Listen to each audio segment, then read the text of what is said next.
안대희 총리 후보자의 전관 예우 논란이 계속되고 있습니다. 대법관 퇴임 이후에 5개월 동안 벌어들인 16억 원이 넘는 돈이 문제가 되고 있는데요.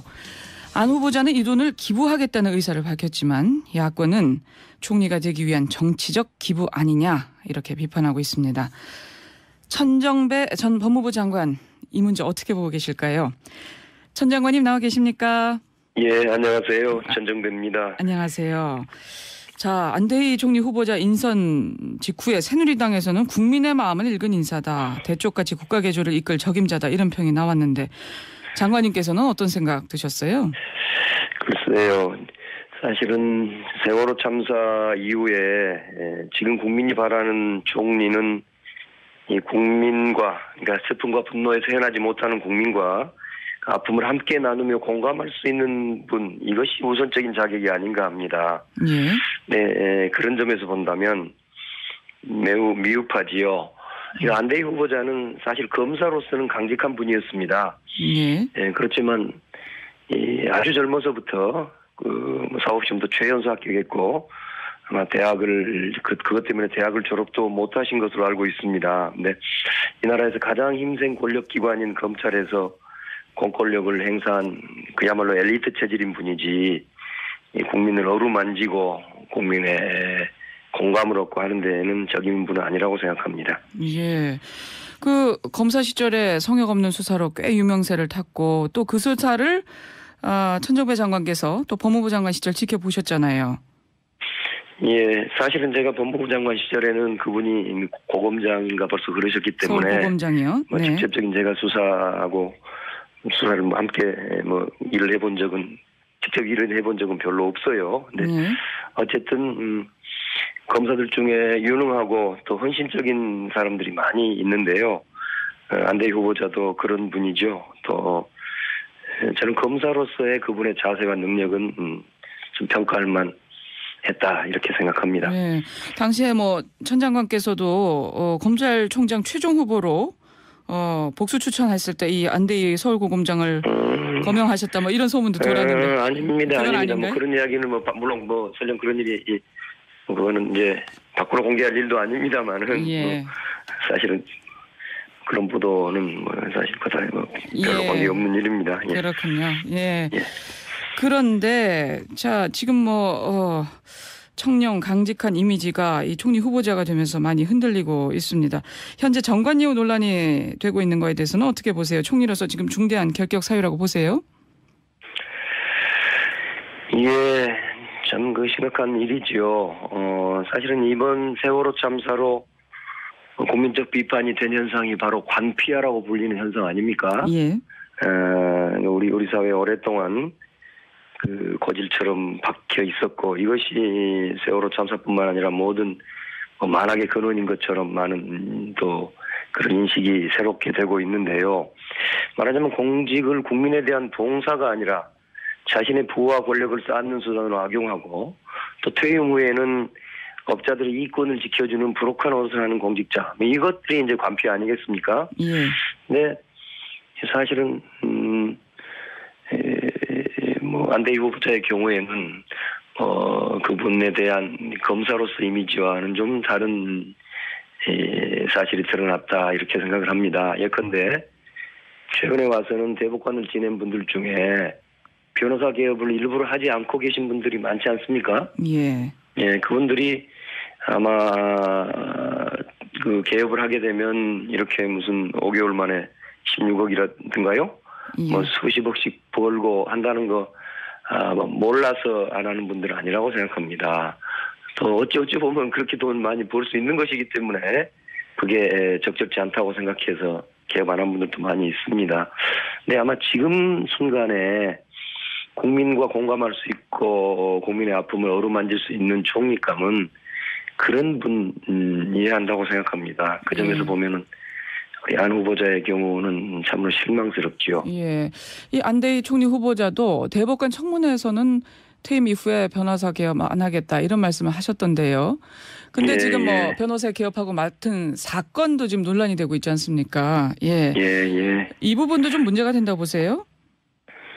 그러니까 우선은 지금 말씀하신 대로 대법관 인사청문회 당시는 퇴임 후에 변호사로서 활동하지 않겠다. 특히 구체적인 사건을 수행하지 않겠다. 이런 취지로 말씀하신 것으로 알고 있습니다. 그러나 실제로는 그 약속을 첫째 그 약속을 어겼고, 그러니까 구체적인 사건, 특히 대법원의 상고 사건을 여러 건 수임했고, 또 그 중에는 또 해명을 보니까 형사 사건은 아니었지 않느냐 하는 소리도 있는데 사실은 형사 사건도 있었다는 보도도 있습니다. 예. 설령 상고 사건이 아니더라도 대법관에 영향력이 미치지 않는 법 조계가 어디 있겠습니까?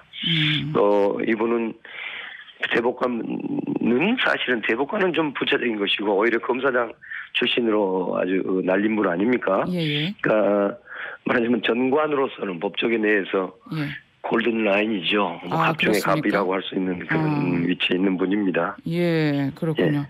정관 중에서도 갑중의 갑이다.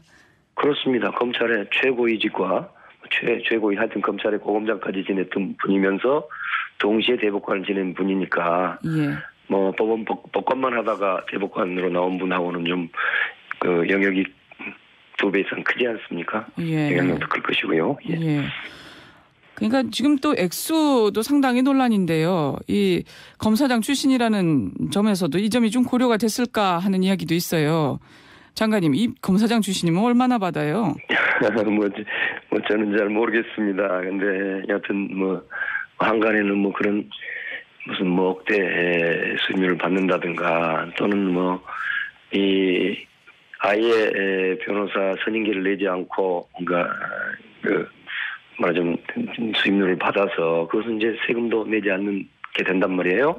이런 일들이 늘 비판의 대상이 되어오고 있지 않습니까? 또 그동안 보면은 인사청문회에 올랐던 그 법조계 고위직들이 지난번에도 여러 사건들이 있었죠. 정관예우 논란이 여러 번 있었죠. 막대한 금액을 퇴임 직후에 수십억씩 받는 걸 보면은 참 심각한 현상이라고 볼 수밖에 없습니다. 예. 그러고 보면 참 정관예우 논란이 끊이질 않고 계속되고 있고요. 지금은 정관예우 금지법도 있지 않습니까, 장관님? 예. 근데 왜 이렇게 논란이 반복된다 보세요? 이게 아까도 말씀드린 것처럼 이 관피화 현상, 공직을 자기 이 사적인 부와 권력의 수단으로 악용하고 또 그러다 보니까 공직 끝나면은 이른바 로비스트나 브로커처럼 과거에 자기가 일했던 곳 그 관련된 업무 노릇을 변호사로서 하고 이런 일들이 아주 고질적이기 때문이죠. 또 그것을 방지할 시스템이 매우 허약합니다. 아직은 시스템이 허약하다. 제가 몇십 년 전입니다만은 저도 변호사를 할 때는 그 당시에 형사사건 수임료의 상한액이 정해져 있었어요. 건당 500만 원인가 그랬습니다. 물론 지금이야 물가 수준이 다르겠지만. 근데 이제는 그런 규제가 없어졌는 모양입니다. 그러니까 말하자면 이른바 시장 원리에 따라서 수억 원을 받든 수십억 원을 받든 그게 적어도 법적으로는 아무런 규제가 되고 있지 않은 것, 이것도 그렇군요. 참 문제라고 봅니다. 시스템의 문제로도 또 충분히 볼 수가 있는 그런 문제네요. 그런데요, 지금 어떻게 해야 된다고 보세요? 지금 과거 정관예우 논란으로 낙마한 분들도 있는데 안대희 총리 후보자 물러나야 된다고 보세요? 그건 이제 앞으로 하여튼 검사로서는 훌륭한 분이었지만 하여튼 전관예우에 대해서는 저도 솔직히 실망스럽습니다. 인사청문회에서 상세한 내용이 밝혀져야 하겠지만은 과연 세월호 참사로 상처받은 민심을 추스리기에 적합한 분인지는 의심스럽습니다. 그렇군요.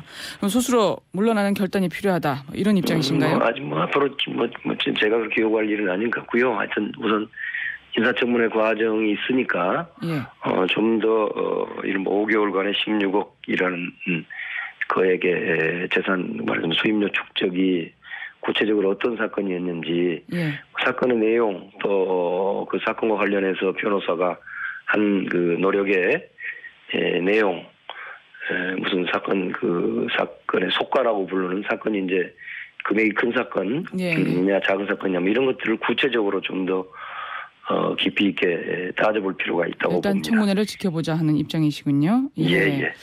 자, 지금 천정배 전 법무부 장관 만나고 있습니다. 자, 장관님 지금 저 강주에 계시는 거죠? 그렇습니다. 예. 지금 윤장현 후보, 광주시장 후보 캠프 또 상임 공동위원장도 맡으셨던데요. 전략 공천 이후에 아주 후폭풍이 상당한 걸로 알고 있습니다. 민심 어떻게 읽고 계세요? 예, 사실 전략 공천은 이제 당의 지도부가 광주에서부터 개혁 정치를 시작하겠다 하는 그런 의지를 보여주기 위한 고뇌 어린 결단이었습니다. 그런데 절차적으로는 광주 시민 여러분과 충분히 상의하지 못했고 또 이 점에 대해서는 상임선대위원장으로서 시민들께 송구하다는 말씀을 드립니다.